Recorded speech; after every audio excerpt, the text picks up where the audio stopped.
ఇంకా నీ మాటలు నమ్మేస్తారని జనాలు అనుకుంటున్నావా? దీనికి ఒక ప్రైమ్ మినిస్టర్కి నువ్వు లెటర్ రాసి రాష్ట్రపతి దగ్గరికి వెళ్ళి రాష్ట్రపతి పాలన విధించాలి, ఇక్కడ రాజ్యాంగం అన్నది భ్రష్టు పట్టిపోయిందని నువ్వు మాట్లాడుతున్నావు కదా. అసలు విషయం చెప్పను ఒకసారి. ఆంధ్రప్రదేశ్ హైకోర్టు తమరు 2019లో పీఠం ఎక్కిన తర్వాత 2020లోనే ఇక్కడ కాన్స్టిట్యూషనల్ బ్రేక్ డౌన్ జరుగుతుందని డైరెక్ట్గా హైకోర్టు ఆ రోజు మాట్లాడింది. దీనికేం సమాధానం చెప్తావు? ఆ రోజు 14 సంవత్సరాల సీఎం తర్వాత ఇప్పుడు మళ్ళీ సీఎంగా ఉన్నారు చంద్రబాబు నాయుడు గారు.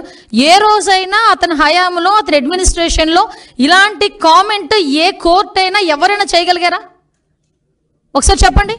నువ్వు పీఠమికి ఒక సంవత్సరంలోనే సీఎం అయిన సంవత్సరంలోనే ఆంధ్రప్రదేశ్ హైకోర్టు ఇలా మాట్లాడింది నీ మీద. ఇది అథెంటికేషన్. నేనేం వేగంగా మాట్లాడట్లా, అబద్ధం చెప్పట్లా నీకులాగా. అంటే నువ్వు ఈరోజు పొలిటికల్గా మన కాన్స్టిట్యూషన్ బ్రేక్ డౌన్ అవుతుందని చెప్పి రాష్ట్రపతి పాలన విధించాలని ఏకంగా మాట్లాడుతున్నావంటే నీకు ఎంత తహతహగా ఉందో అధికార పీఠంలో కూర్చుని పోవడానికి నాకు అర్థం. అంటే అధికారం కోల్పోయి నెల రోజులకే ఏ రకంగానైనా దొడ్డిదారిని ఎలా అయినా నిలిపోవాలని ప్రజల్ని మభ్యపెట్టడానికి నువ్వు చేస్తున్న మైండ్ గేమ్ క్లియర్గా జనాలకు అర్థం కావాలనే ఉద్దేశంతోనే నేను ఈరోజు ప్రెస్ ముందు కూర్చున్నా. ఈరోజు ఎవడైనా పరామర్శకి వెళ్ళి అమ్మ ఎలా జరిగింది, ఎంతమంది పిల్లలు, ఏంటి నీకు పోషణ ఏంటి, నా మనిషివి కదా, నీకు ఎంత కాంపన్సేషన్ పార్టీ నుంచి ఎంత కాంపన్సేషన్ ఇస్తాను, ఇలాంటివి మాట్లాడాలి.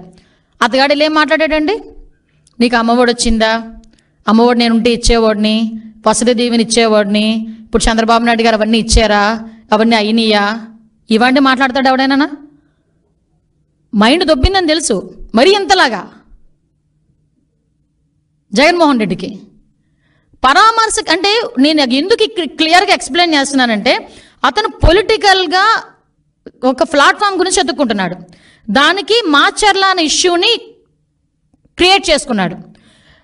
వినుకొండ అనే ఇష్యూని క్రియేట్ చేసుకున్నాడు.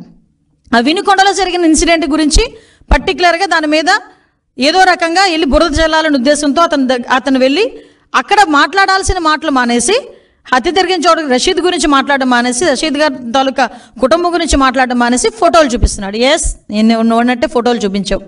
ఫోటోలు చూపించినప్పుడు ఏం చెప్పావు? ఎమ్మెల్యే గారి భార్యకి కేక్ తినిపించావు. 10 సార్లు నొక్కి నొక్కి నొక్కి నొక్కి చెప్పావు. మా వాళ్ళు సోషల్ మీడియాలో వేస్తున్నారు, భారతి గారితో ఫోటో ఉంది అతనికి సెల్ఫీ.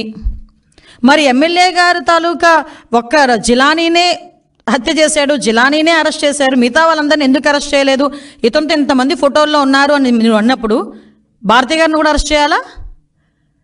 నిన్ను కూడా అరెస్ట్ చేయాలి. ఎందుకంటే నీతో కూడా సెల్ఫీ ఉంది, నేను చూపించమంటే చూపిస్తా. భారతి గారితో సెల్ఫీ ఉంది. ఎందుకంటే ఇంతకుముందు మీ పార్టీలో చాలా యాక్టివ్ పార్టిసిపెంట్ కదా. వాళ్ళ మధ్యలో ఉన్న వర్గ విభేదాలతో ఒకరినొకరు అక్కడ చంపుకోవడం అనేది తప్పు. నేను దానికి ఏకీభవించట్ల. చంపుకోవడం అనేది ఎట్టి పరిస్థితుల్లో అంత బ్రూటల్గా చంపడం అనేది తప్పు. ఇమ్మీడియట్గా అరెస్ట్ జరిగింది, రిమాండ్కి పంపించాం. ఎక్కడ కూడా ఎటువంటి ఇబ్బంది కలగకుండా చూసుకున్నాం. నువ్వు వెళ్ళి రెచ్చగొడుతున్నావు.